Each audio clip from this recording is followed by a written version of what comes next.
Welcome back to The Explainer. We're diving deep into Game 4, Nuggets versus Timberwolves.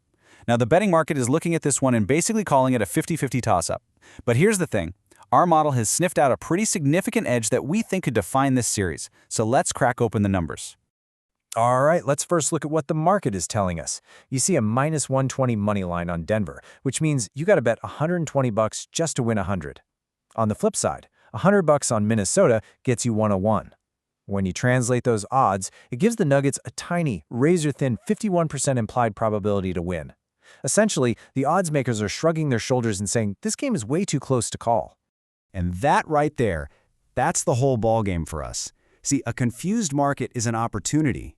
While most people are just seeing a coin flip, we're digging for the data that tells us which side that coin is actually weighted to land on. So let's go ahead and push all that market noise to the side and get right to our model's top play. We crunched every possible number, and the result wasn't just a little different from the odds. No, it was a direct contradiction.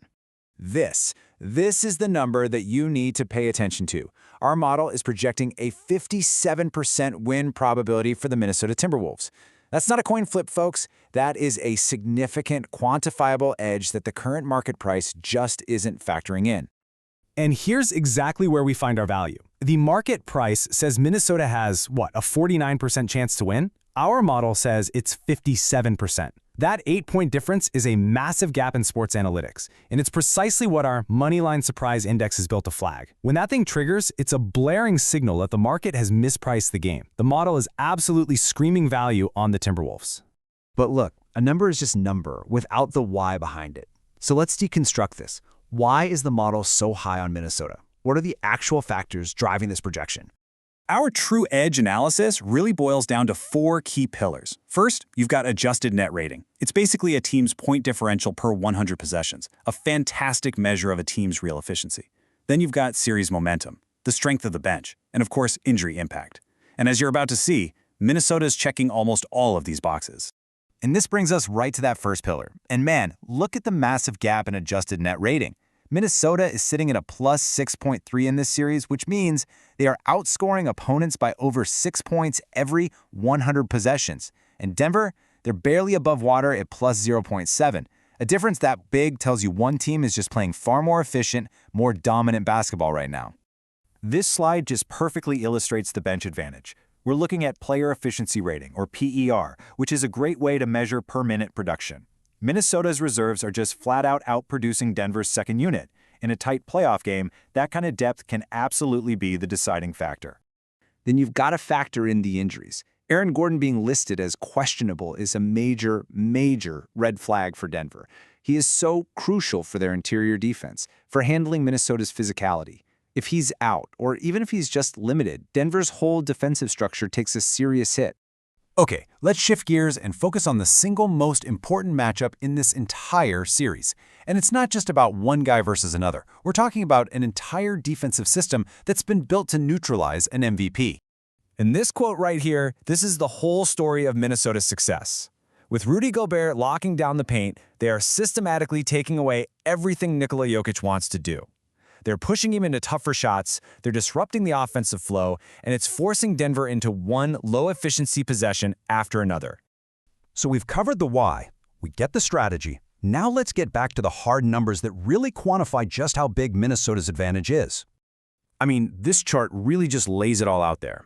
You can see Minnesota's offensive efficiency is higher than Denver's, which is great, but the real story is on defense. Minnesota's rating is significantly lower, and remember, in defensive ratings, lower is always better. Being more efficient on both sides of the ball, well, that's the classic recipe for a win.